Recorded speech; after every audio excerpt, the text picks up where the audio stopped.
Welcome to Israel and You, bringing Israel and the Jewish people into focus. Our host is Aaron David Fruh, president of Israel Team Advocates International. Aaron is an author, speaker, Bible teacher, and an advocate for Israel and the Jewish people on college campuses nationwide. This is Israel and You. Hello and welcome to Israel and You, the radio voice of Israel Team. Israel Team is a group of leaders from the world of sports, law, education, theology, and Israel advocacy. And we're coming against the growing tide of anti-Israelism and anti-Semitism in America today. We mainly work on college campuses where there is a huge drop-off in the support from millennial evangelicals towards Israel. It's an alarming decline of support. And on today's program, we're going to spend both segments today talking to a leader and supporter of Israel and the Jewish people, Amy Zewe.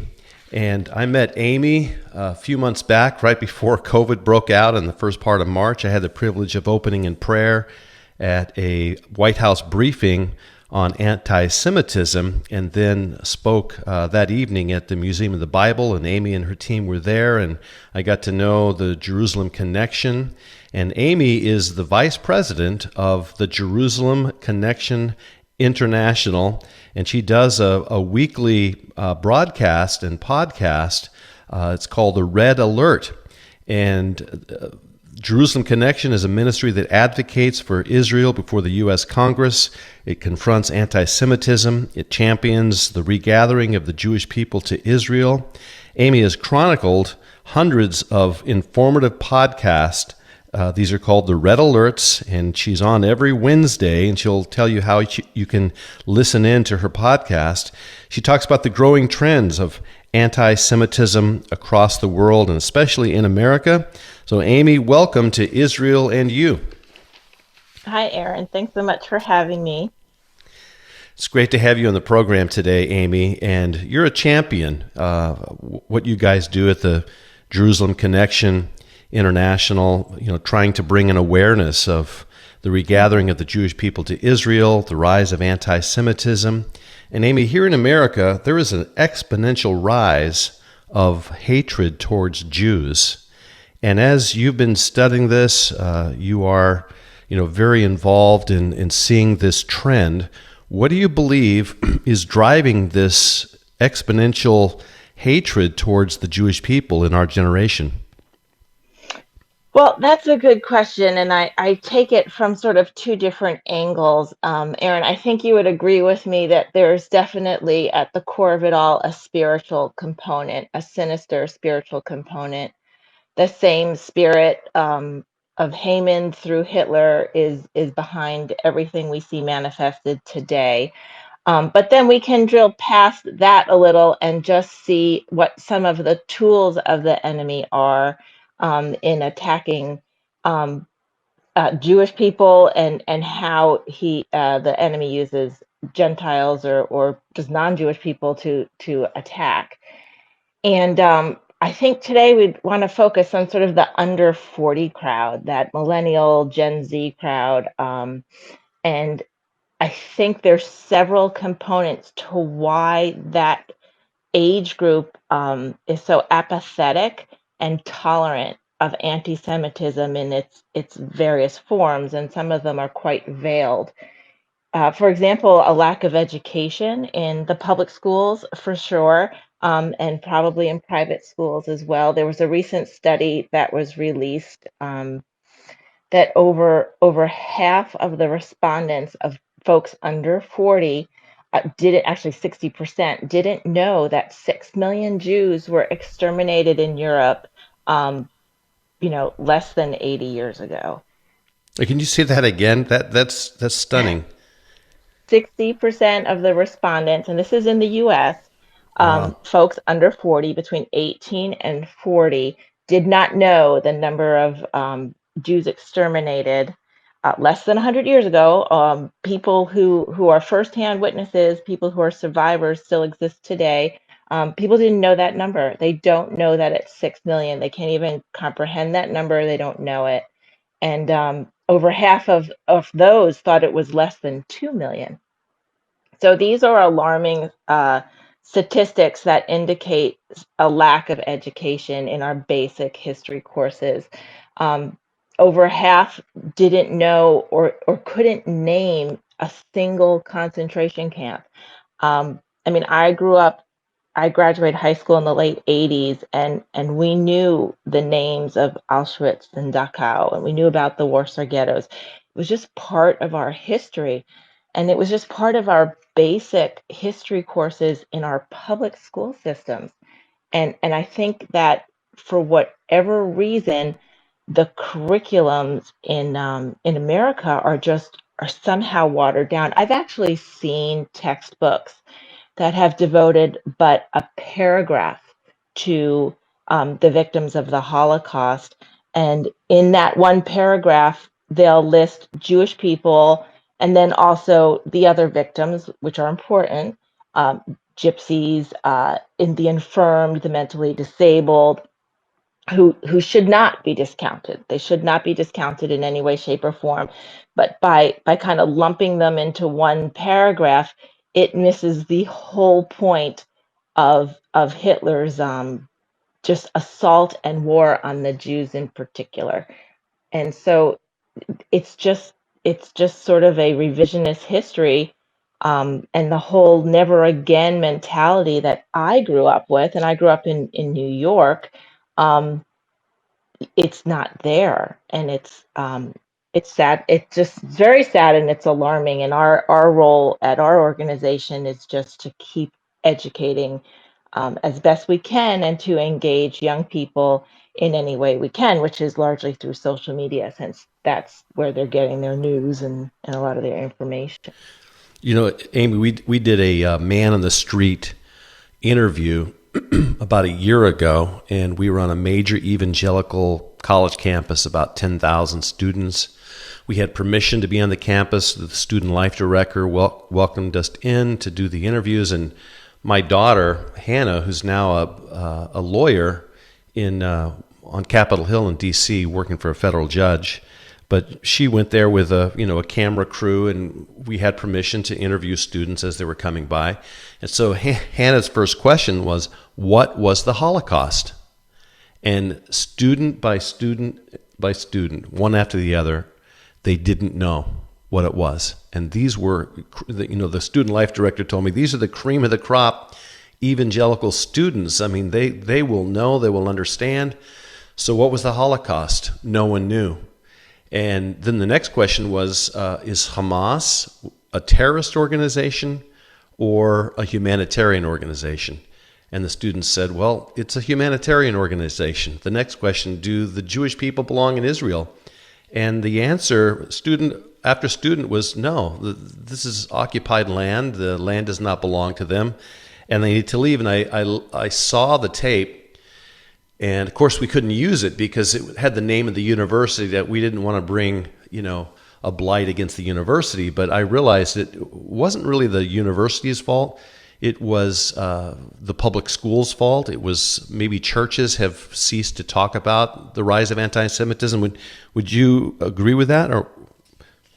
Oh, I absolutely agree with it. I put the responsibility at not just the public schools, but for example, that college campus that you were at, a lot of those students are coming up through private Christian schools. And the other problem I find within the Christian community, specifically the mainstream denominations, is the replacement theology or supersessionism, which we can talk about if you'd like, Sure. if your listeners are unfamiliar with it.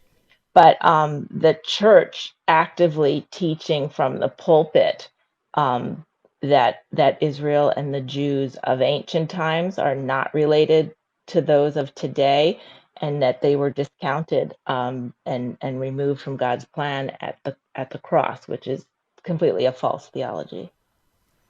Yeah, so replacement theology, you and I have talked about this before, but it's replacement theology. It's also known as supersessionism or triumphalism, that the church has triumphed over the Jewish people. They've superseded away from the Jewish people, and they've replaced the Jewish people. And so we call it today replacement theology. But that theology was taught all through the Middle Ages. It was basically born out of a jealousy that if the Jewish people are chosen, and we've been talking all about that on Israel and You, the program, if they're chosen, then Gentile Christians are not chosen, but there's just this huge disconnect with an understanding of the Christians' chosenness. They've been chosen for a dynamic purpose as well.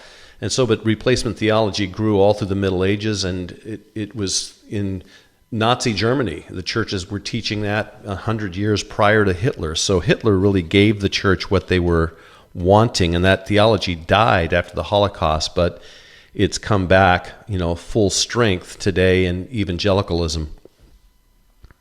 Yeah, and I do think that when I first learned about replacement theology, it was my church that I grew up in. I grew up in a conservative Baptist church on Long Island, and our pastor preached from the Old Testament all the time, and he never said the Christians are replacing the Jews. And he was a good pastor, and I wouldn't call him a Zionist. I think he was just sort of on the precursor of that because he believed and trusted the Old Testament and read it for what it was. And he had Messianic Jews in to speak with us, and we had Seders, and just really, he really made sure that we were exposed to the Jewish roots of our faith, and that we're not replacing, Christians are not replacing Jews, but that there's a greater plan for all of us and the redemption for all people.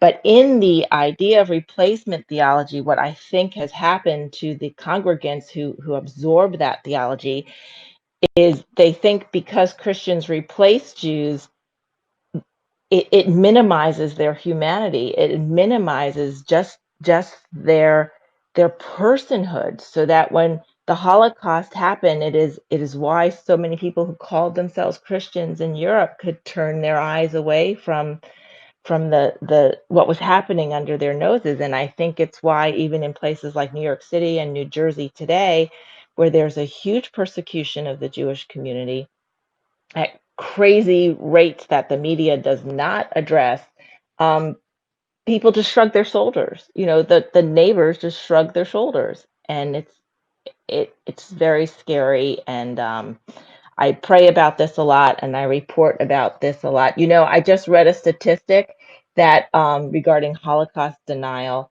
10% of Americans in a study under 40 are not sure the Holocaust existed. They either deny it or are not sure it was actually what we know as history is saying, and it's 19% in New York and New Jersey.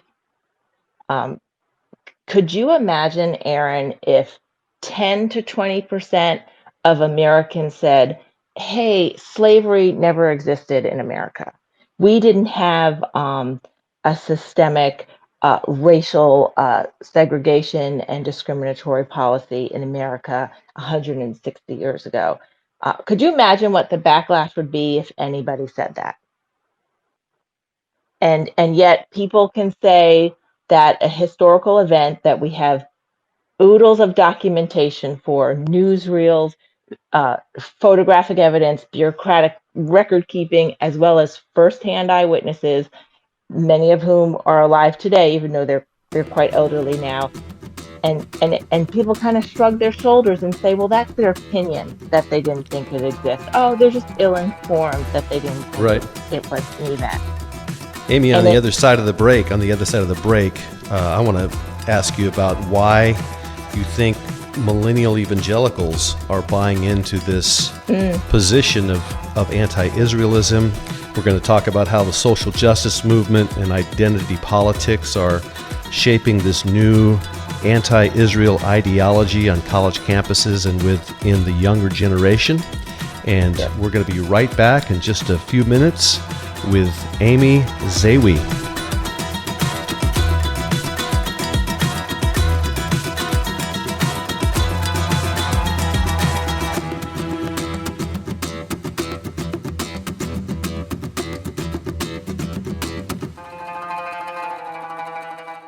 Hi, this is Aaron Fruh, president of Israel Team Advocates International, and we are really an educational nonprofit that's helping Christians understand the roots of their faith, go deep in Hebraic thought, and evangelicalism, the millennial generation specifically, is turning away from Israel. So the main focus of our organization is mainly on evangelical college campuses where we're trying to turn the tide. Because within 10 years, think of this, evangelicalism could very well be anti-Israel because of the media, social justice movement that is swaying the minds of the younger generation.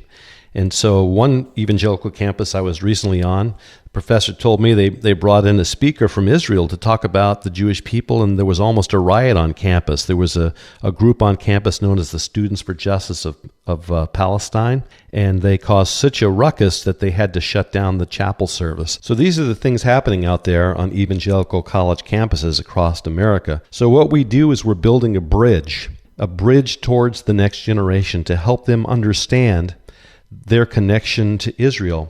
And wonderfully, Israel Team has just received a matching grant for $28,000 from a large foundation that has examined our mission of doing presentations on evangelical college campuses, doing roundtable discussions with professors about this issue of replacement theology. And for matching dollar for dollar over the next 3 months, if you would like to help us in our mission, you can send your gift to Israel Team, P.O. Box 91779, Mobile, Alabama 36691, or you can go to our website, israelteam.org, and you can donate there to help us fulfill this matching grant, dollar for dollar, up to $28,000. Thank you, and God bless you. This is Israel in You, bringing Israel and the Jewish people into focus. Hey, welcome back to Israel and You. We're here with Amy Zewe from the Jerusalem Connection International, and she does a weekly report called Red Alert, and she'll give you the info of how you can listen in. She talks about Israel, the Jewish people, the restoration of God's people to Israel, the rise of antisemitism. And Amy, as we've been talking about the huge decline in millennial support of Israel, and they're buying into this position of anti-Semitism, anti-Israelism, what do you think is driving this?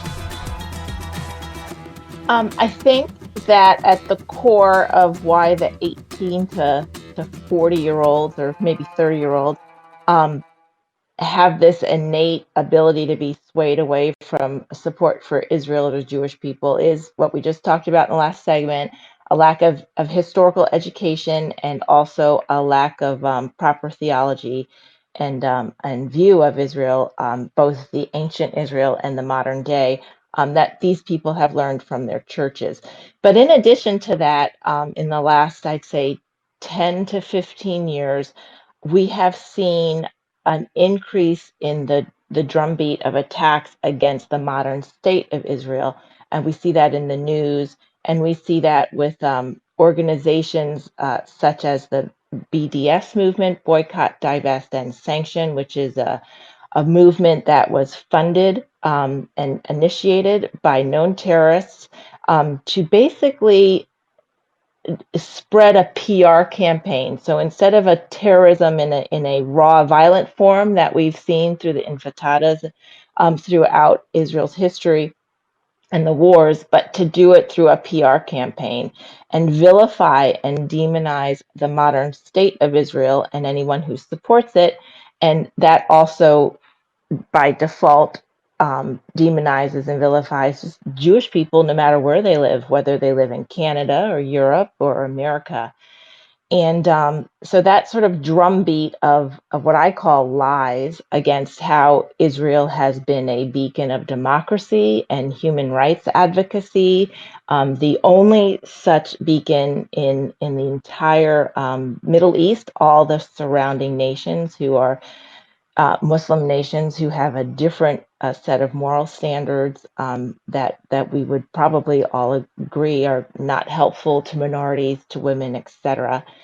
And I think a lot of young people have bought those lies because it is just expressed on the news, it's expressed in the UN, it's expressed by some of our most recent members of Congress, and the social media, the Twitters and the Facebooks and various organizations that claim to be for equality and the rights of the oppressed, and in so doing, these people, our young people, are taking heed to the lie that somehow Israel or Jewish people are part of the oppressive agents at work in the world today, and that's swaying their hearts. And I think that the the biggest problem that young Christians have, and even young people who are not raised in the Christian community, the secular population or the nominal Christians, a lot of these young people do have a genuine compassion and a genuine heart to see contemporary issues such as racism and you know, oppression of women and other minorities, discrimination in all its forms. That these things are bad and not good for society, and that is all agreeable and absolutely valid. But what they're not realizing is that these organizations that claim to be for improving the conditions of African Americans in the United States and elsewhere, you know, improving the conditions for Black and Brown people or women, or even the LGBTQ community, they are founded and run by organizations who are vehemently against Israel as the modern state, and actively discriminatory against Jewish people. And we can see this in the leadership's tweets and their history and their public record. And it's disturbing that the cloak of anti-Semitism, that sinister spirit, has taken on what would otherwise be a noble cause, which is, you know, let's fight racism in America, let's fight women's oppression in America and elsewhere. Yeah, that's it's called intersectionality. Intersectionality, yeah. And it's like these groups, for example, the LGBT community, they support Iran and radical Islam, who are putting gay people to death in those radical Islamic countries. And so they're supporting radical Islam's position against the Jewish people. And you think, well, why in the world? And I think it really comes from the same spirit, you know. And in America today, I think one of the other things behind this alarming rise of anti-Israelism within the under 40 crowd is it's progressive Christianity. And in progressive Christianity, there's this huge drop in support for traditional family values. And when a Christian begins to tear down the home and the values of marriage between a man and a woman, they also adopt, you know, a position against life in the issue of abortion, and they also adopt a position against Israel. And so it's like those three things are intertwined in so many of these churches. And I wrote a book in 2009 with Coach Bill McCartney from Promise Keepers, and it's called 2-Minute Warning, Why We Must Honor the Jewish People Before the Clock Runs Out. And we talked about, in that book, a revolution of separation. And Jesus talks about, you know, I was hungry, he gave me something to eat. I was thirsty, he gave me something to drink, and so on. And then the folks will say, well, when did we see you hungry? And when did we see you thirsty? And Jesus will say, as you've done it unto the least of these, my brethren, you've done it unto me. And he's talking about, I believe, the Jewish people, that in the last days there's going to be this rise of anti-Semitism against the Jewish people. And then Jesus says, in those days, based on how the nations treat the Jewish people, I'll separate them as a shepherd separates the sheep from the goats. So I never thought, Amy, in my lifetime, I would see this revolution of separation taking place. But there is a separation going on, and it's the Lord's doing, where these congregations are adopting anti-Israel stances, the BDS movement they're embracing. They're embracing same-sex unions. They're embracing support for abortion, and they're denying Israel's right of self-determination within their own land. And so those denominations I see in America, they're just being broken off. They're being separated from the real remnant of righteous Christians today in this country. And so that's the real fear that, not that I live in fear, but that's the concern Right. that I have for the body of Christ, that we will not be separated from God's end-time purposes. And I agree with everything you just said. And I would like to get a copy of that book. That sounds like a very interesting read and a very catchy metaphor to engage young readers. And the other issue that I see coming up with progressivism, whether it's in the Christian church or just in society in general, is that the progressive movement can't seem to separate the notion of love the sinner, not the sin. So when evangelical or fundamental Christians or even Orthodox Jews, when they say, well, we're against same-sex marriage or we're against certain practices, then the progressive just points a finger that you're the hater. You're the hater, and that's not the case. With life issues, the progressive point at the Christians and say, well, you don't want to pay for any of these kids. You don't want to do anything for these children that are unwanted and unplanned, which is categorically not true. I know plenty of Christians that have taken in mothers and babies of that need help. But Absolutely.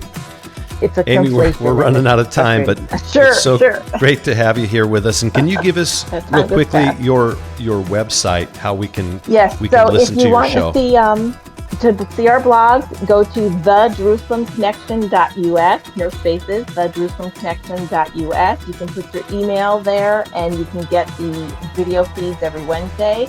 You can also go to our blog page and see the archived videos, or just go to YouTube and search the Jerusalem Connection Report, and you can see our channel and all of our archived videos.